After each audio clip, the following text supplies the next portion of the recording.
Whitman, Randolph, Seminole, Taylor, Telfeld, Terrell, Thomas, Tift, Toombs, Fruitland, Twiggs, Ware, Warren, Wheeler, White.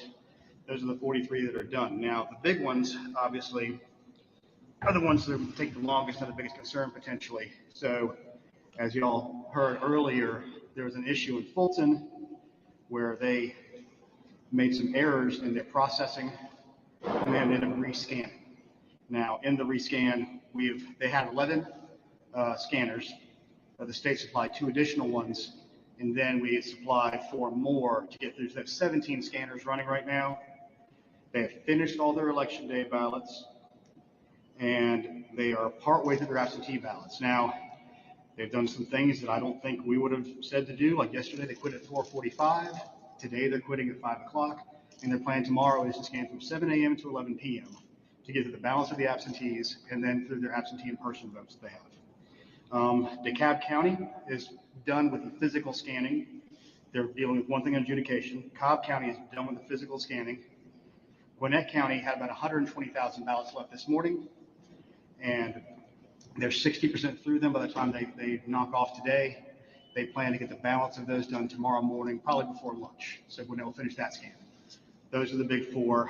Everybody else is somewhere in the process of finishing up the scanning and getting ready to upload everything to the ENR, and that site will likely be live sometime tomorrow for the public to see. Now, that's for the recount. Moving on to the December 1st election, as a reminder, there is an election in 7 counties tomorrow. The biggest ones we will have seen are the Congressional District 5 race to replace the final month of John Lewis's term, the State Senate 39 Democrat special primary to replace Nikema Williams, and the Western District District Attorney slot in Clark and Oconee County for the replacement of the DA there. So those are the biggest ones. There's a handful of other ones that have municipal and county level, but those are the big ones. So those are going to be operating tomorrow. Now, for January 5th, I want to put some more specifics on some of the absentee numbers I gave you all earlier. On the rollover list for the January 5th election, it was 604,255 in total. 488,238 of those were fulfilled through the state's vendor runback, and those are all out in the mail. And an additional 116,017 were done through Fort Orange, and that was for DeKalb and Gwinnett County. They chose to use a different vendor for that, but all the rollover ballots are out. So in total right now, when you include the rollover ballots plus new requests, and this is including those that are pending on the online dashboard right now, it's 947,928 requests. So that means that on top of 604,000, there's 343,673 new requests for absentees.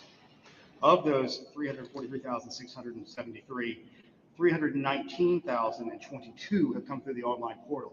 I mean, there's not a signature match angle to this. It is using the driver's license number to identify the voter, which is the more objective way that the secretary wants to move in the future where we can legislatively, because signature match is a very subjective thing to do.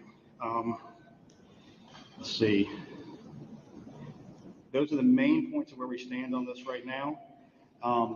We continue to run the investigations we discussed this morning, and hopefully this will be a short one, so I'll take whatever questions you got. Justin, you good? Who we got? Anybody? You're walking up, so. Will the signature matches and runoff on January 5th work the exact same way as they did during the general election? Yes, and they are also publicly available to be viewed, and we are hopeful that Republicans and Democrats will send observers to do that, because under the state law, it does say all parts of the absentee ballot process are available for public review. Emma?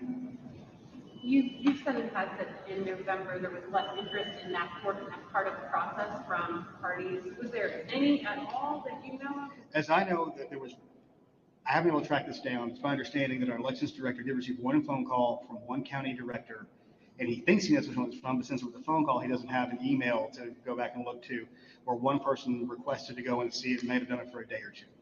I know that this office did inform the parties that they could do this, and there was some confusion around if there had to be a new OEB for that. And the contention of this office was no, there didn't need to be one, because it's already in the law that the entire process is open for public viewing.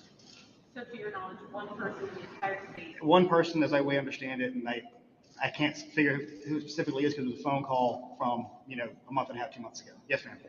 Okay, so it sounded like you're a little bit concerned about Fulton County possibly finishing in time for the deadline. What do you have to say about kind of the progress and the expectation to meet that deadline? The expectation is, given the last sets of ballots they have to do, they are the absentee in person, which are the 8.5 by 11 bar-coded ones. They should be able to move faster on that than they did today, because today they're doing the 18-inch hand-marked ones.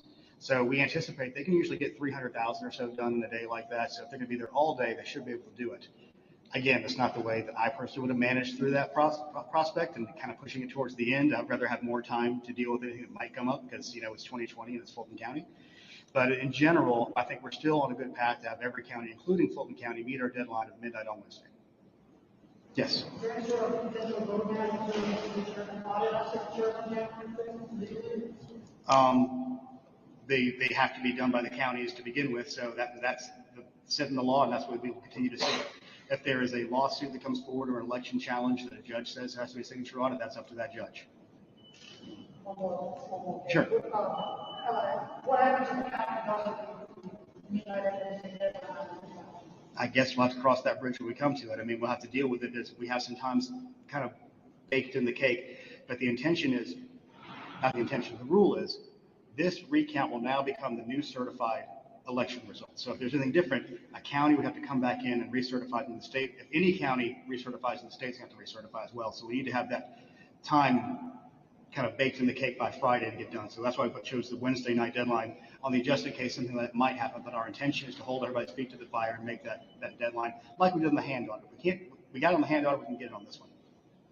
Yes, sir. When you release the results, will you replace the ones that are on the website now, or will you? There'll be a separate ENR page. It'll go up. It'll say recount results. I just saw the banner for it about an hour ago. It looked very similar, but it will just be the presidential race on that. And when, based on what you've seen so far from the counties that have finished, any significant variation? The 43 we've seen so far, they're either spot on or not anything significant. So those are the 43 we know about so far that we've seen their initial report.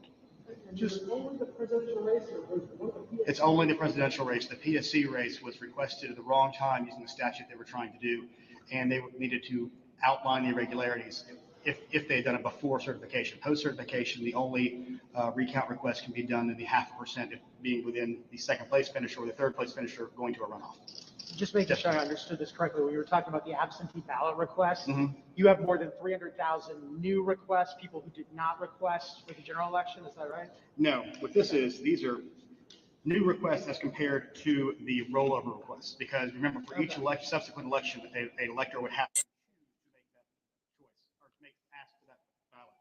So in this case, again, new requests, not part of the rollover list, were 343,673, and of those, 319,022 came through the absentee ballot portal. So there's not a signature issue on the front end of that. That's going to be identified through the unique identifier of the driver's license number. Okay. That it? Since this morning, have you guys been able to close any investigations or open new ones? I don't know the answer to that, honestly. But we move pretty fast on that front if we did that. But no, we have to be thorough in these investigations. And most of the investigations will involve having to do direct interviews with people to really track down the truth behind them. All right.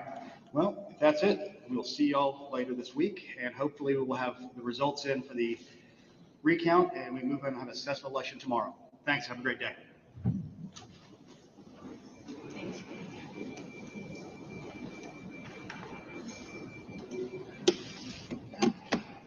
Hey Dave, real quick, can I, because I'm tied up, I can't come to your